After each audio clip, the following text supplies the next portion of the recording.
it just seems like the shot won't go in from the perimeter as a team. It seemed like it started in the first quarter and didn't change. Did you notice that? Was that the bottom line tonight? Yeah, pretty much. Yeah, pretty much.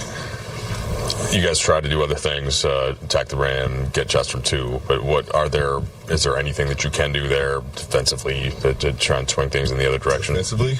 I mean, I think we play solid defense. They made a bunch of threes. We didn't make many. But I thought we had our game plan. We executed our game plan.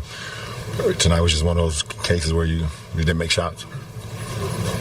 Is there any common thread with this game and the other losses you guys have had recently, or is it this one you just put it on 17 threes for them and 8 for you guys? No, I'll just put it strictly on that, but you got to make shots. And we didn't make shots. We got some very, very good looks. I got some great looks, that you just got to knock down. And, we didn't. LeBron, JJ said, they can live, you guys can live with, those mid-range coming from DeMar, but it was Malik who was really getting off, kind of leading the charge. You kind of feel that way too, then talking about those threes? Yeah, Malik, that's what he does. He's a spark off the bench at any given moment. He had a heck of a game tonight. Well, you guys got within 7 in the fourth, then with 8, and they had to hit those threes.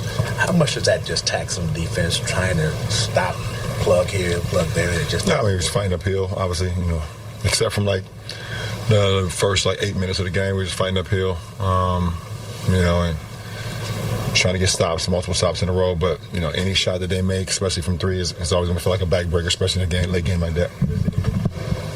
Luka had 40 through 3 quarters, 15 for 20 shooting, maybe 15 for 21 through 3. How have you found, maybe not that he wasn't already an offensive force before he came to LA, but have you found him finding comfort within the offense this season? No, I think it's more important just like him finding comfort and just being in LA, and being able to start this full year, from the beginning, and he starts to get more and more comfortable with, not only what we want to run offensively, but just the city and just being comfortable where he is, moving into his place, things of that nature. I think that helps. That helps a lot.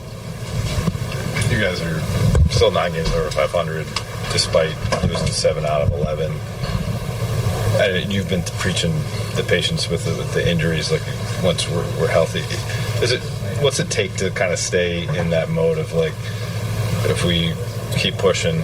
Yeah, that's it. Yeah, we have no choice but to. Obviously we're dealing with a lot of injuries right now. Not only guys are not in the uniform, but even guys that's in uniform. So we're just trying to weather the storm, and that's all you can do. Go out and play the game. We will have a game plan tomorrow and execute that game plan and go from there. This is one of your least favorite questions, back-to-back game. I already answered that question in New Orleans. I know. All right, thanks. So I just go one more. Never seen a guy have a patch on his uniform for their amount of years they played. Never seen a guy play 23 years before.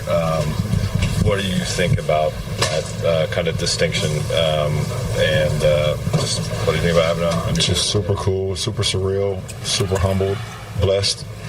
I walked in here and seen it for the first time. It was like an emotional moment as well. Just think about the journey, thus far, and have an opportunity to be here where it kind of all started, obviously at Oracle, but in this city. So it was just like I just started thinking about the whole, from the beginning to where we are now, and it's been a heck of a journey, and the people that's followed my career and my fans that follow my career getting an opportunity to be a part of it. Thomas did a great job with that situation, and the NBA getting involved is, like I said, super grateful and super surreal.